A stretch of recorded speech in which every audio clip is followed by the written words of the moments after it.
Hey everybody, so recently on Thursday, a very exciting duo Cash Cup finals took place, with many interesting teams and some surprising results. As we get closer and closer to next year's trio events, we are starting to see many teams take form and many players start trying out new players. Although this Cash Cup is for duos only, it could give us a nice outlook on what is to come for the region and what some teams might look like. So let's start off with the top 10. So starting off the top 10, in 10th place, we have actually an unexpected duo, that being Zachary and Rolls. Now, landing the north side of the map near Castle Doom. I don't know much about this team because it's their first Cash Cup finals, but I do know that this team also has some cheating allegations over their head, so do take this placement with a grain of salt.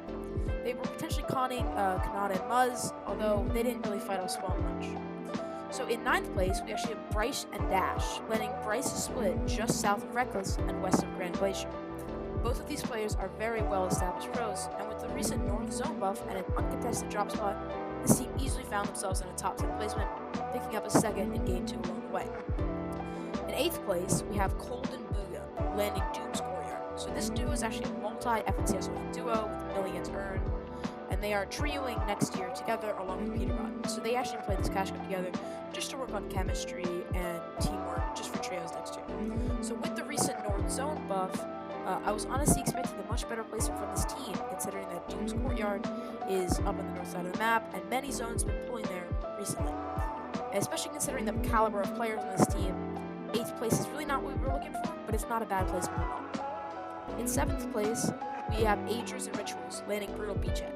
Although they were uncontested, this drop spot is not great anymore because of the new update that prohibits south zones on the map. Considering that pretty much every single game was a max zone pull for them, 7th place is really one of the best placements they could have get, and I'm very proud of this duo. In 6th place, we have Victor V and Paper, landing in the top left corner of the map near Rebels Roost. Now, their area was contested off spawn, but didn't really fight much as it was a pretty large area.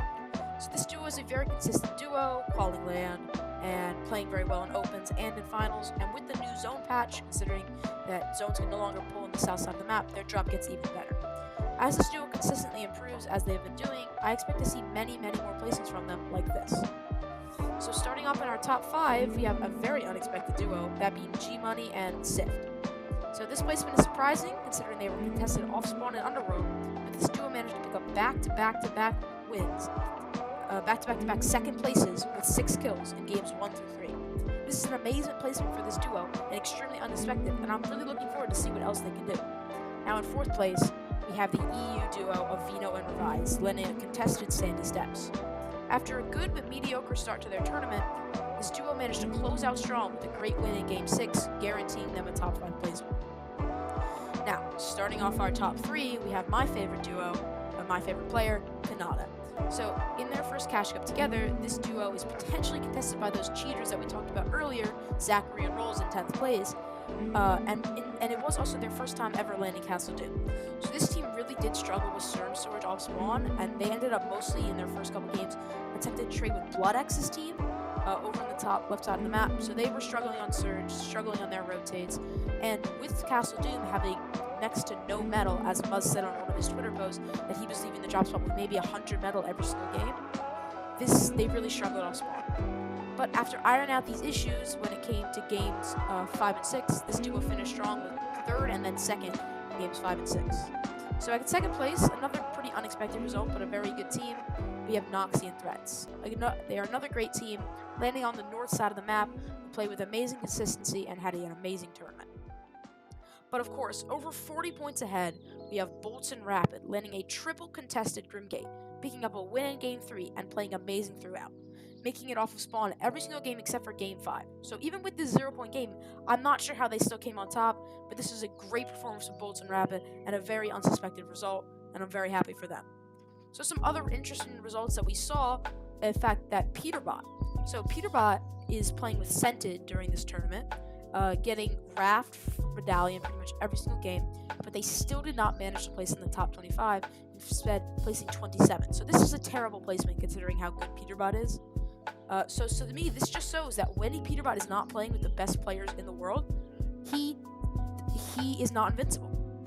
So he's playing with Scented, who is technically a tier 1 pro, but has really been falling off lately. So it's clear to me that Peterbot, without a good duo, he's not invincible. So this is very nice this is very interesting for the region, as now we know that Peterbot is not unbeatable, Peterbot can lose, and it's very interesting to see what will happen now.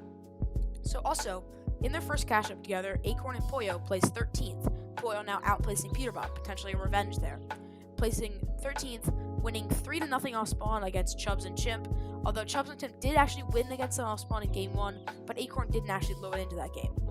Acorn and Poyo also picked up a win, and a really nice job considering that obviously Acorn didn't load into that first game.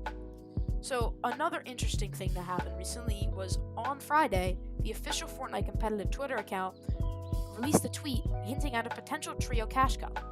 Many pros have been begging for this recently, and I think many other people, including myself, really want to see this happen, both to play and to get a great look at some potential new trios that we haven't seen yet before. In my opinion, this will happen, and they will be removing those duo reload cups, which are rampant with cheating and not really a great format, in favor of those trio cups very soon. So to really wrap up what I've been saying so far, this duo cash cup was a really nice change to what we're used to, that being Peterbot just dominating everybody with no end in sight.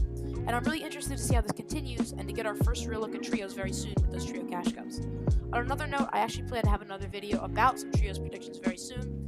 But other than that, thank you for watching. Have a great day, and bye-bye.